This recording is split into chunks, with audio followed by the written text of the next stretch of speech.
What's the best way for businesses? And you would see a lot of businesses come to you with a complete mess of as a set of accounts. What's the best way for a business to prepare their documents for an accountant? Look, a lot of clients at different levels. Not every client all have the same understanding of accounting knowledge or taxation knowledge. A lot of them need nurturing. On the other hand, a lot of clients may have their own bookkeepers. Yep. Okay, so we're dealing with two different sort of clientele. The ones that have no idea, we try to educate them to improve their record keeping, because if we have good record keeping, it's easier to work with, and there's source documents there that we can be relied upon. To improve that even more, I would strongly suggest that they start using a computerized accounting system, such as Xero, MyOb, QuickBooks. I'm not in favor of any, but either of those, if they start using that, we get the bank feeds coming into the software, things are allocated regularly, invoices going out, expenses recorded, payrolls processed correctly. It's easier to work out if the business is doing well or not. You don't need to wait to see the accountant after the year end to realize if you made a profit or not.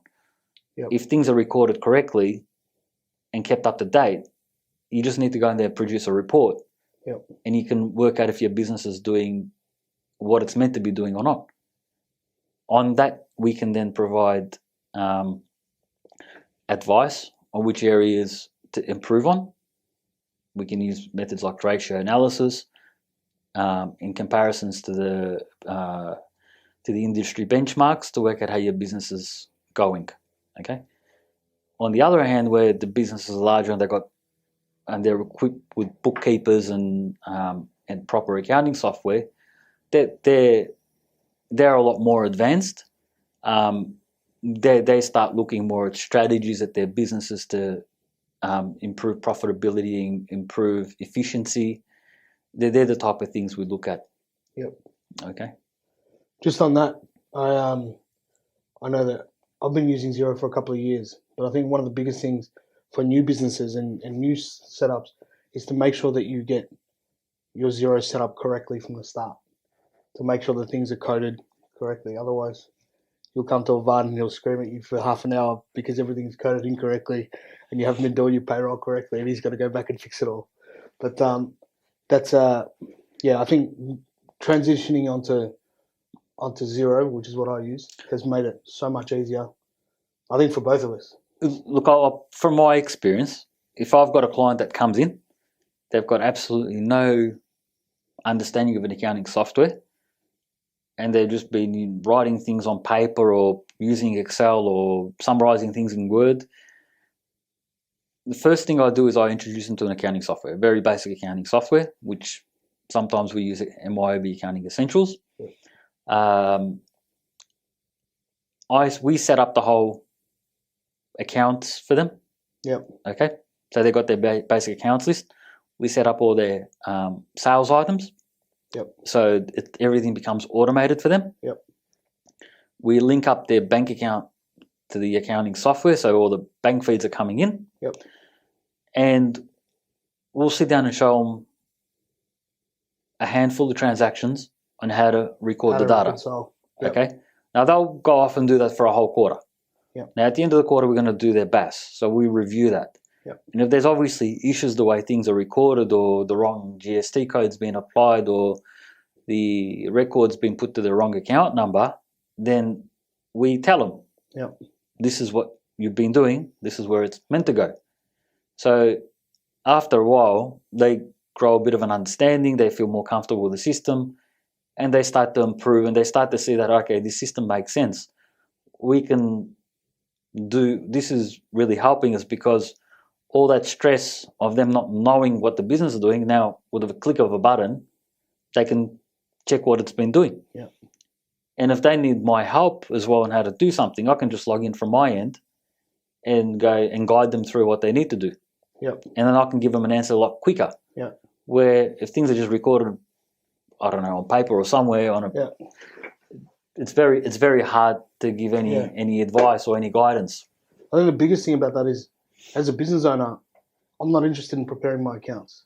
So I don't want to spend 4 hours or 5 hours in a block to try to find receipts and tally up how much I spent on fuel and things like that. Whereas Xero, I just click reconcile. You shouldn't. You shouldn't, because it's inefficient time, and it's not the way you should be running your business. Yeah. Your job's to run your business by doing what you do.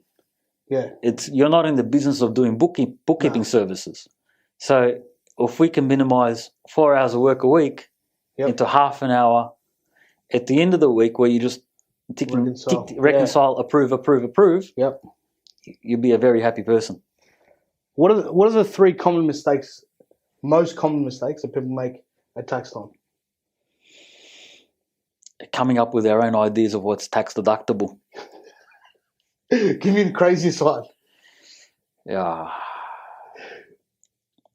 Look, I won't give you the craziest one, but there are guidelines that we need to comply with, and the ATO is always on the radar of checking what's being claimed, and things need to be reasonable. What we claim needs to be reasonable, and clients should always have a receipt. Okay, you must have a receipt. You must have paid for it. You cannot be reimbursed for it. Okay, so these things need to tick the boxes. Okay, otherwise, what you're doing is wrong. Okay, so you just can't say, "Oh, but I bought this and my mum bought this, and can I claim it?" And no, like it's got to be in line with what you do. Okay, like. And be used for a business purpose.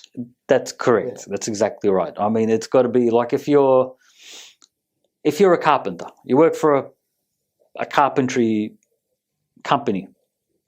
Okay, now what would be in line to you to do your job properly is you might go buy some tools, a hammer or a measuring tape, but then you get people that would go and buy a computer, and they want to claim a computer for a carpentry job. What do you need a computer for? Okay, you're not doing any sort of financial work on it, or you're not doing anything like that. You really don't need a computer. You get what I'm saying? So they're the mistakes. Or people you want to claim runners, and they claim there to be safety shoes. Runners not safety shoes. Okay, so they're the type of things. Okay, and for anyone that's watching,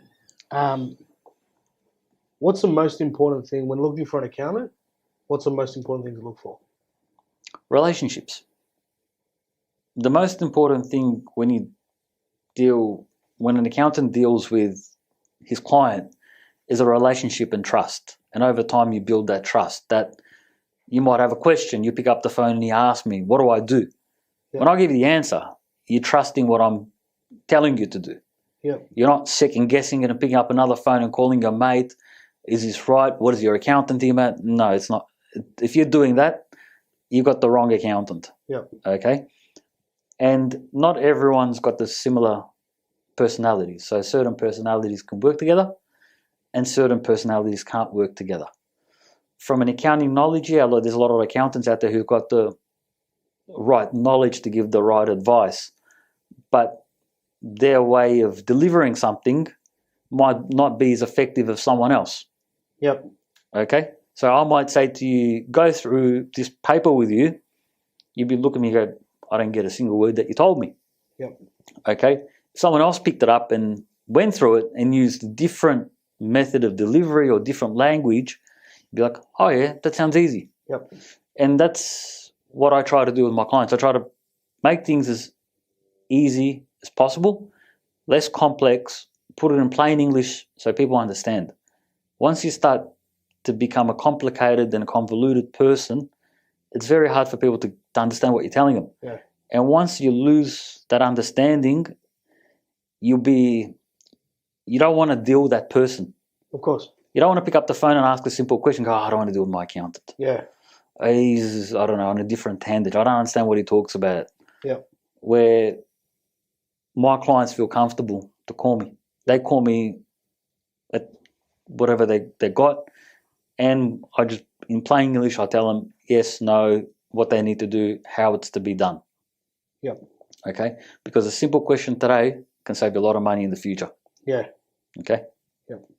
I think one of the biggest things for me, and whenever I've recommended people to you or whatever it is has been, you got to make sure that if you're in business that you go with a business accountant, someone that has got experience with businesses, that understands things like cash flow management, payroll, and setting things up correctly, and understanding that small business, there's cash flow traps as well. You might be short on cash and how to manage things like that. It's all well and good to go to an accountant that gets you a massive return, and then you get audited 5 times the next year. But you want to go with someone that can give you the confidence that they know what they're doing to minimize your tax correctly, but also give you the right advice about how to set things up to avoid any problems that you might have run into in the past.